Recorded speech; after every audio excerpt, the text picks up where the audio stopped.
Why is the Nintendo Switch 2 named Switch 2 and not Super Nintendo Switch? Everybody has been wondering what the name of the Nintendo Switch successor would be ever since the first rumors of one being in development emerged. When it became clear that the device would not be a completely new concept but rather a further development of the Switch, many thought that Super Nintendo Switch, in reference to the Super Nintendo Entertainment System, was a suitable title. Even some of the developers supported this name. So why did they opt for Switch 2? Let's go through the console super quickly first. In 1983, Nintendo launched the Family Computer, or Famicom for short. The 8-bit processor and cartridge-based gaming systems became so successful with games like Metroid and Mario Bros. That the console single-handedly saved the gaming industry after the gaming crash. 2 years later, the Nintendo Entertainment System appeared, albeit without any technical advances but as a rebranded Famicom for the West. The Super Famicom and Super Nintendo Entertainment System were the first truly new systems in 1990. The jump from 8 to 16-bit provided better sounds and cooler graphics. Then the Nintendo 64 came out for the first time with 3D games and bangers like Super Mario 64 and Ocarina of Time. The Gamecube was Nintendo's first disc-based console, and the Wii was probably the biggest concept change in Nintendo's history, because suddenly you could also destroy grandma while Wii bowling.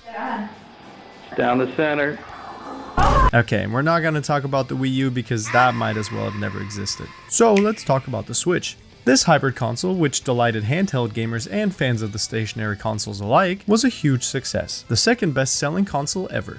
But in an interview, producer and head of entertainment planning and development at Nintendo, Koichi Kawamoto, explained why the decision was ultimately made in favor of Switch 2. The SNES was not an extension of the NES. It was completely new and not backwards compatible. The Switch 2, on the other hand, is clearly linked to its predecessor. Nintendo wanted a name that not only hinted at technical upgrades but positioned the console as a new system in its own right, the next chapter in the Switch series.